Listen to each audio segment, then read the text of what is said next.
অসমীয়া সমাজৰ পথ প্ৰদৰ্শক, এক শৰণ হৰিনাম ধৰ্মৰ ভেটি প্ৰস্থাপক, নৱবৈষ্ণৱ যুগৰ প্ৰৱৰ্তক, জগতগুৰু শ্ৰীমন্ত শংকৰদেৱৰ শ্ৰীচৰণত প্ৰণিপাত জনায়। যশোৱাৰ লাল কংসৰ কাল, নন্দৰ নন্দন উদ্ধৱৰ বন্দন, গোপিনীৰ মন দৈৱকীৰ ধন, গোৱালৰ গোপাল আৰু ভকতৰ কৃপাল স্বৰূপ, সৰ্বজ্ঞ সৰ্বব্যাপ্ত সৰ্বাশ্ৰয়ী সৰ্বশক্তিমান, পৰম পুৰুষ পৰম আনন্দ পৰম ঈশ্বৰ পৰম কৃপালু ভগৱান কৃষ্ণৰ বাংময় স্বৰূপ শ্ৰীমদ ভাগৱতক সাষ্টাংগিক প্ৰণাম জনায়। বৈকুণ্ঠৰ কল্পতৰু নাম বস্তুভাগক সাৰোগত কৰি দেৱৰো দুৰ্লভ নৰতনুধাৰী আজিৰে বৈকুণ্ঠ ধামত উপবিষ্ট তথা উপস্থিত পৰম শ্ৰদ্ধাৰ বাপ বান্ধৱ আই মাতৃ সমস্ত, যুৱক যুৱতী প্ৰমুখ্যে শিশু সমস্ত, আপোনা খবৰ হৃদয়ত বিৰাজমান দিব্য আত্মাক জয় জয়তে আমি অন্তৰৰ পৰা শ্ৰদ্ধা জনাই বিষ্ণু বৈষ্ণৱৰ কথাৰে সমৃদ্ধ ভক্তি জ্ঞান আৰু বৈৰাগ্য বৰ্ধনকাৰী শ্ৰীমদ ভাগৱতৰ কিছু চৰ্চা কৰিবৰ বাবে আগবাঢ়িছোঁ। জয় জয়তে যিসকল উদ্যোক্তাৰ উদ্যোগত তথা ভক্তপ্ৰাণ ৰাইজৰ দান বৰঙণিৰ দ্বাৰা দুদিনীয়াকৈ শ্ৰৱণ কীৰ্তনৰ যি কাৰ্যসূচী আপোনালোকে অনুষ্ঠিত কৰিছে, তাৰ বাবে মই আপোনাক সব সদৌতিৰে শ্ৰীচৰণত আমাৰ শ্ৰদ্ধা ভৰা সেৱা নিবেদিছোঁ। কাৰণ আপোনালোকে ভকত বৈষ্ণৱ নিমন্ত্ৰণ কৰি আনি প্ৰভু ভগৱন্তৰ লীলাসমূহ শ্ৰৱণ কীৰ্তন কৰাৰ যি সুবিধা কৰি দিছে, যুগ ধৰ্মৰ ফালৰ পৰা ইয়াক এক শ্ৰেষ্ঠ কৰ্ম বুলি অভিহিত কৰিছে। ভাগৱতত লিখিছে, কৃতেয়তে ধ্যায়াতো বিষ্ণু ত্ৰেতায়াম যজতে মখে দ্বাপৰে পৰিচৰ্যায়াম কলৌ তদ হৰি কীৰ্তনাত 12:3-52 দ্বাদশ স্কন্ধ 3য় অধ্যায় 52 নম্বৰ শ্লোকত ভাগৱতত আছে। আৰু ইয়াৰ অনুবাদ মহাপুৰুষ মাধৱদেৱে তেওঁৰ অনবদ্য গ্ৰন্থ ঘোষাত কৰিছে। যুগ ধৰ্ম নিৰ্ণয় 399 পদ যোগাত মহাপুৰুষ মাধৱদেৱে লিখিছে, সত্য যুগে ধ্যান, ত্ৰেতা যুগে যজ্ঞ, দ্বাপৰ যুগত পূজা, কলিত হৰিৰ কীৰ্তন বিনাই আৱৰ নাহিকে দুজা। সেইকাৰণে যুগ ধৰ্মৰ প্ৰতি খেয়াল ৰাখি আপোনাসবে যিসকলে উদ্যোগ লৈ বা যিসকলৰ দান বৰঙণিৰ দ্বাৰা এই অনুষ্ঠান ভাগ অনুষ্ঠিত হৈছে, সেই সমস্তটি সেৱকীৰ শ্ৰীচৰণত আমি পুনৰবাৰ আমাৰ শ্ৰদ্ধা ভৰা সেৱা নিবেদিছোঁ। বৰ্তমান অসমত ভাগৱতৰ এক জোৱাৰ উঠিছে। চৌদিশে ভাগৱতৰ চৰ্চা চলিছে।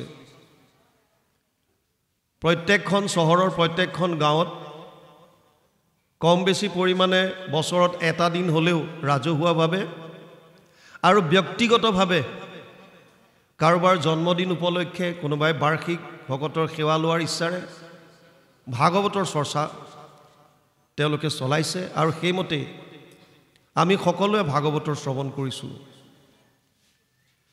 ব্যাসদেৱে 18খন পুৰাণৰ দ্বিতীয়খন ডাঙৰ পুৰাণ পদ্ম পুৰাণ, আটাইতকৈ ডাঙৰ পুৰাণখন হৈছে স্কন্ধ পুৰাণ, য'ত 81,100টা শ্লোক আছে। দ্বিতীয়খন ডাঙৰ পুৰাণ হৈছে পদ্ম পুৰাণ, য'ত 55,000 শ্লোক আছে। এই পদ্ম পুৰাণৰ শেষৰ খণ্ডটো উত্তৰ খণ্ড বুলি কয়। তাত 6টা অধ্যায়ত ভাগৱতৰ মাহাত্ম্য বৰ্ণনা কৰিছে। তাত ব্যাসদেৱে লিখিছে, এতদস্মাৎ পৰম কিঞ্চিত মনশুদ্ধে না বিদ্যতে জন্মান্তৰে ভৱেত পুণ্যম তদা ভাগৱতম লভেত। পদ্মপুৰাণ উত্তৰ খণ্ড, ভাগৱত মাহাত্ম্য প্ৰথম অধ্যায় 12 নম্বৰ শ্লোক। ব্যাসদেৱে লিখিছে, ভাৱৰ শুদ্ধতাৰ কাৰণে, মনৰ শুদ্ধিকৰণৰ কাৰণে ভাগৱততকৈ শ্ৰেষ্ঠ গ্ৰন্থ আন একো নাই। কিন্তু ভাগৱত কোনে শুনিবলৈ পায়? তেওঁ কৈছে, জন্মান্তৰে ভৱেত পুণ্যম তদা ভাগৱতম লভেত। বহুত জন্মৰ পুণ্যৰ সঞ্চিত হ'লেহে ভাগৱত শ্ৰৱণ কৰিবলৈ পায়। এটা যিহেতু আমাৰ অসমত বিশেষকৈ যদিও ভাৰতৰ বিভিন্ন ঠাইত ভাগৱতৰ চৰ্চা হৈ আছে, আমিও অসমত চুকে কোণে ভাগৱতৰ চৰ্চা কৰিছোঁ, কিন্তু সমাজখনলৈ লক্ষ্য কৰিলে দেখা পাওঁ যে এতিয়াও সমাজত ধৰ্ষণ, লুণ্ঠন, চোৰ ডকাইতি, হিংসা, কাম, ক্ৰোধ, লোভ এইবিলাক চলি আছে। যদি ভাগৱত শুনিলে মনৰ শুদ্ধতা আহে তেতিয়াহ'লে সমাজত এইবিলাক হ'ব নালাগিছিল। আমি ধৰ্মটো এটা ফালে জানি থৈছোঁ আৰু কৰ্ম এফালে কৰি আছোঁ। তাৰমানে যেনেকৈ ৰেলৱে লাইন দুডাল সমান্তৰালভাৱে গৈ আছে, কেতিয়াও লগ নালাগে, তেনেকৈ আমাৰ ধৰ্ম আৰু কৰ্ম দুটা লাইনত গৈ আছে পেৰেলেলি, সমান্তৰালভাৱে। ধৰ্ম এটা ট্ৰেকত গৈছে আৰু কৰ্মত তাৰ প্ৰভাৱ পৰা নাই। নহ'লে যদি আমি ভাগৱত ভালকৈ যদি শ্ৰৱণ কৰোঁ তেতিয়াহ'লে আমাৰ কৰ্মত তাৰ প্ৰভাৱ পৰিব, আৰু কৰ্মত যদি ধৰ্মৰ প্ৰভাৱ পৰে তেতিয়াহ'লে সমাজত কোনো ধৰণৰ অপকৰ্ম হ'ব নোৱাৰিব। আজি ৰাতিপুৱাই আমি এটা বাতৰি পাইছোঁ, যোৰহাটত এজনী ছোৱালীক কেইজনমান ল'ৰাই তেওঁ গৈ থাকোঁতে গাড়ী ৰখাই ঘপকৈ গাড়ীত উঠাই লৈ গৈ ধৰ্ষণ কৰিছে। গতিকে এনেকুৱা কিছুমান অপকৰ্ম এতিয়াও সমাজত ঘটি আছে, চোৰ হৈছে, ডকাইত হৈছে। কিয়? যদি আমি আৰু আটাইতকৈ জানি আপোনালোকে আচৰিত হ'ব, পৃথিৱীৰ ভিতৰত আটাইতকৈ ধাৰ্মিক দেশ বুলি যদি কিবা আছে তেতিয়াহ'লে ভাৰত। যিয়ে ধৰ্ম নহওক কিয়, যিকোনো ধৰ্মত আমি লিপ্ত হৈ আছোঁ, জোৰ চোৰে খালি ধৰ্মৰ নামতেই চলি আছে, আৰু সেইখন ধাৰ্মিক দেশতে ক্ৰাইম ৰেট বহুত বেছি। কেনেকৈ সম্ভৱ এইবিলাক? আমি যদি ভাগৱত শুনিছোঁ তেতিয়াহ'লে আমাৰ মন শুদ্ধ হ'ব লাগিছিল, কিন্তু হোৱা নাই। তাৰমানে কেইটামান ইয়াৰ কাৰণ হ'ব পাৰে। যেনেকৈ আমি শুনিব লাগে হয়তো আমি তেনেকৈ শ্ৰৱণ কৰিব পৰা নাই। নাম্বাৰ 1, আমি ভাগৱত যেনেকৈ শুনিব লাগে তেনেকৈ হয়তো আমি শুনা নাই। 2 নম্বৰ কথা, আপোনালোকে যিসকল ব্যাখ্যাকাৰ নাম দি বা আলোচক আমাৰ দৰে আপোনালোকে নিমন্ত্ৰণ দিয়ে, আমিবিলাকে হয়তো ভাগৱতৰ তত্ত্বসমূহ শ্ৰোতাৰ হৃদয় স্পৰ্শ কৰি সুমুৱাই দিয়াত বিফল হৈছোঁ। হয়তো 3 নম্বৰ এটা কাৰণ হ'ব পাৰে, যদিও চাৰিওফালে ভাগৱতৰ জোৱাৰ উঠিছে তাৰ মাজতো হয়তো এটা চামে নিজকে ভাগৱত শুনাৰ পৰা আঁতৰাই ৰাখিছে। আৰু নহ'লে চতুৰ্থ এটা কাৰণ হ'ব পাৰে, শুনাটো শুনিছোঁ, বুজাটো বুজিছোঁ, কিন্তু মানিবলৈ ইচ্ছা নাই। ভগৱান কৃষ্ণ যেতিয়া হস্তিনাপুৰত যায়, পঞ্চ পাণ্ডৱৰ কাৰণে কৈছিল যে আমাক মাত্ৰ 5খন গাঁও দিয়া, আৰু মই ক'লে পঞ্চ পাণ্ডৱে মানি ল'ব। দুৰ্যোধনে কৈছিল বেজীৰ আগত উঠা সমান মাটিকণৰ সমানো বিনা যুদ্ধে মই নিদিওঁ। ভগৱান কৃষ্ণই প্ৰশ্ন কৰিছিল যে হে দুৰ্যোধন, তুমি ধৰ্ম কি জানানে নাই? দুৰ্যোধনে কৈছিল জানামি ধৰ্মম নাচামে প্ৰবৃত্তি, ধৰ্ম কি মই জানো, কিন্তু মানিবলৈ ইচ্ছা নাই। অধৰ্ম কি জানানে নাই? জানামি অধৰ্মম নাচামে নিবৃত্তি, অধৰ্ম কি সেইটো জানো, ওলাই আহিবলৈ ইচ্ছা নাই। লগতে সুবিধা লৈ কৈছে কেনাপি দেৱে না হৃদিষ্ঠিতম যথা নিয়োজয়সী তথা কৰমি। মহাপুৰুষ মাধৱদেৱে এই শ্লোক ভাগৰ অনুবাদ কৰিছে ঘোষাত, ধৰ্মক জানোহো মই তথাপি প্ৰবৃত্তি নাই, অধৰ্মত নিবৃত্তি নহয়, হৃদিষ্ঠিত হৈয়া তুমি যেন কৰাবাহা স্বামী, ঋষিকেশ কৰিবোতে নয়। ধৰ্মক জানো, মানিবলৈ মন নাই। অধৰ্ম কি সেইটোও জানো, কিন্তু তাৰ পৰা ওলাই আহিবলৈ মন নাই। আৰু চান্স লৈছোঁ যে ভগৱানে যেনেকৈ কৰাই থাক। আৰু যদি যেনেকৈ শুনিব লাগে তেনেকৈ যদি শুনা নাই তেতিয়াহ'লে ভাগৱত কেনেকৈ শুনিব লাগে? অৰ্জুনক গীতাত কৈছে শ্ৰদ্ধাৱান লব্ধতে জ্ঞানম তৎপৰে সং যতেন্দ্ৰিয়, জ্ঞানম লব্ধোৱা পৰম শান্তিম অচিৰেণ অধিগচ্ছতি। 4ৰ্থ অধ্যায় 39 নম্বৰ শ্লোক গীতা। এই অৰ্জুন, যিজন শ্ৰদ্ধাৱান হ'ব তেওঁহে জ্ঞান লাভ কৰিব পাৰিব। এটা শ্ৰেণী কোঠাত 100টা ল'ৰা ছোৱালী, ক্লাছ হৈছে এটা বিষয়ৰ ওপৰত, এজন শিক্ষকে এটা বিষয়ৰ পাঠদান কৰিছে। এবছৰত এটা বিষয়, এজন শিক্ষক, একেই ষ্টুডেণ্ট, কিন্তু তাৰ ভিতৰত কিছুমানে 100 মাৰ্কছ পাইছে, কিছুমানে 80ৰ ভিতৰত আছে, কোনোবাই 60ৰ ভিতৰত আছে, কোনোবা ফেইল কৰিছে। কিয়? শ্ৰদ্ধা। শ্ৰদ্ধা আছেনে নাই? সেই বিষয়টোৰ ওপৰত, শিক্ষকজনৰ ওপৰত, শিক্ষানুষ্ঠানটোৰ ওপৰত, নে যাব লাগে গৈছোঁ, শুনিব লাগে শুনিছোঁ বছ? শ্ৰদ্ধা। শ্ৰদ্ধা কেতিয়া আহিব? যেতিয়া বিষয়টোৰ মাহাত্ম্য বুজি পাব। কি আছে এইটো বিষয়ত? আপুনি যিটো বিষয় শুনিবলৈ আহিছে, যিখন গ্ৰন্থ আপোনালোকে আজি শ্ৰৱণ কৰিবলৈ আহিছে, এই গ্ৰন্থখননো কি? অজস্ৰ গ্ৰন্থৰ মাজত ভাগৱত ভাগৰে ইমান চৰ্চা কিয় হৈছে? ইয়াৰ মাহাত্ম্য কি আছে?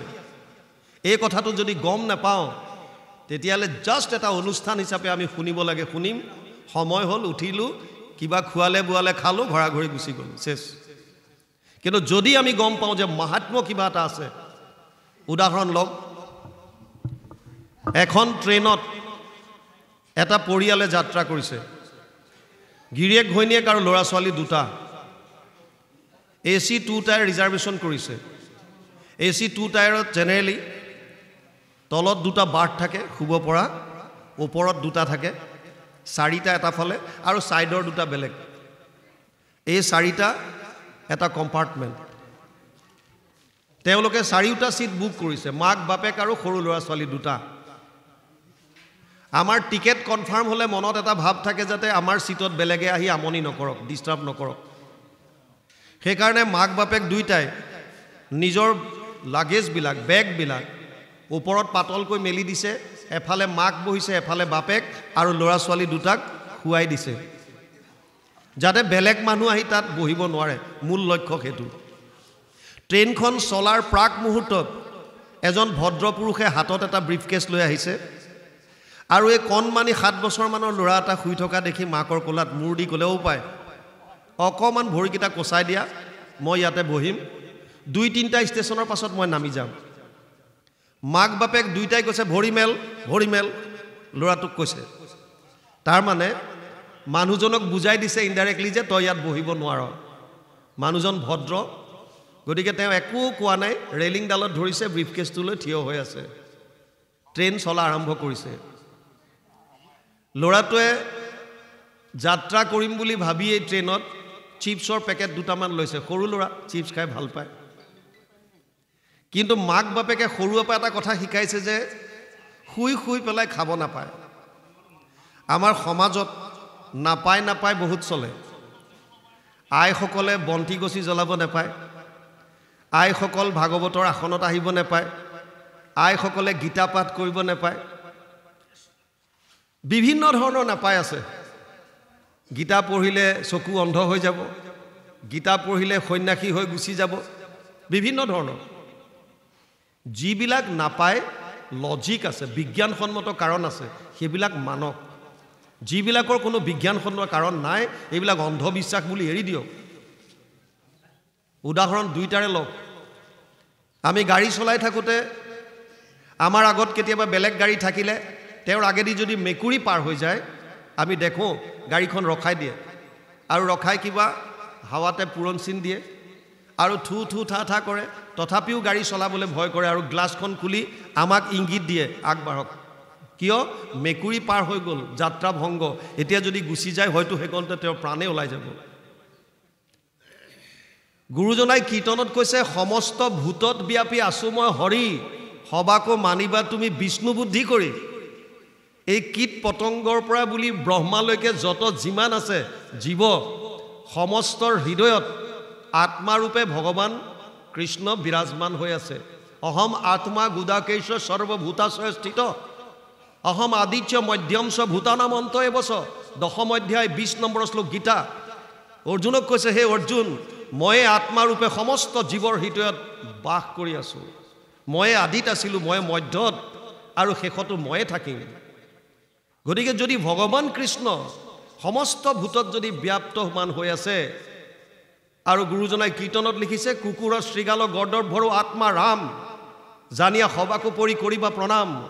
সকলোকে সন্মান কৰিবলৈ কৈছে, সকলোকে নিজৰ নিজৰ মতে জীয়াই থাকিবলৈ দিবলৈ কৈছে। তেতিয়া মেকুৰীটো এনে কি দুৰ্ভগীয়া? যে তেওঁক দেখিলে আমাৰ অমংগল হ'ব, এইটোত কোনো লজিক নাই, এইবিলাক অন্ধবিশ্বাস। আপুনি তাক পাৰ হৈ যাবলৈ দিয়ক, গাড়ী ৰখাইছে, সি যোৱাৰ পিছত আপুনি পাৰ হৈ গুচি যাওক। আপোনাৰ যদি দৃষ্টিকোণ ভাল, আপুনি ভগৱানে দৰ্শন কৰিছে, কাৰণ বিষ্ণু বুদ্ধিক দেখিবলৈ কৈছে। সমস্ত ভূতত ব্যাপী আছো মই হৰি, সবাকো মানিবা তুমি বিষ্ণু বুদ্ধি কৰি। সমস্ত ভূতত বিষ্ণু বুদ্ধি নুহি যাবে, কায় বাক্য মনে অভ্যাসিবা এহি ভাবে। যেতিয়ালৈকে সেইটো ভাৱ নাহে তেতিয়ালৈকে আপুনি অভ্যাস কৰক। গতিকে সেইটো সমস্ত এটা, এইটো সম্পূৰ্ণৰূপে অন্ধবিশ্বাস। কিন্তু শুই শুই খাব নাপায়, ইয়াত অকণমান বিজ্ঞানসন্মত কাৰণ আছে। আমাৰ যিডাল শ্বাস নলী আৰু যিডাল খাদ্য নলী, এই দুডাল গৈ ইয়াত এনেকৈ লগ হৈছে। কেতিয়াবা খৰধৰকৈ আমি খালে, পানী খালে বা অন্নমুঠি গ্ৰহণ কৰিলে যদি শ্বাস নলীৰে অকণমানো কিবা গুচি যায়, তেতিয়া আমি চৰচৰণি খাওঁ বা কাহ আহে। সেইকাৰণে ধীৰে সুস্থিৰে খাবলৈ কয় সদায়। আপুনি কিবা গ্ৰহণ কৰোঁতে সুন্দৰভাৱে বহি খুব ধীৰ সুস্থিৰে আপুনি চোবাই চোবাই খাওক। সেইকাৰণে কয় শুই শুই খাব নাপায়, কিজানি শ্বাস নলীৰ ফাললৈ গুচি যোৱাৰ চান্স থাকে। তাৰ ল'ৰাটোক সেইকাৰণে সৰুৰে পৰা শিক্ষা দিছিল, তই শুই শুই তহঁতে নাখাবি। এতিয়া ল'ৰাটো অকণমানি ল'ৰা, 7 বছৰীয়া ল'ৰা, বহুত সময় ধৈৰ্য ধৰিলে, মানুহটোলৈ চাই, মানুহটো লৰচৰ নকৰে, ওচৰতে বেগটো লৈ ৰৈ আছে। ভাবিছে মই বহি গৈ চিপছ খাবলৈ ধৰিলে মানুহটো বহি যাব। সেইকাৰণে সি ভাবিলে যি হ'ব হ'ব, শুই শুইয়ে খাওঁ। আৰু চিপছৰ পেকেট ফালি লৈ খোৱা আৰম্ভ কৰিলে। দুটুকুৰামান যোৱাৰ পাছতে তাৰ শ্বাস নলীত লাগিল এটুকুৰা।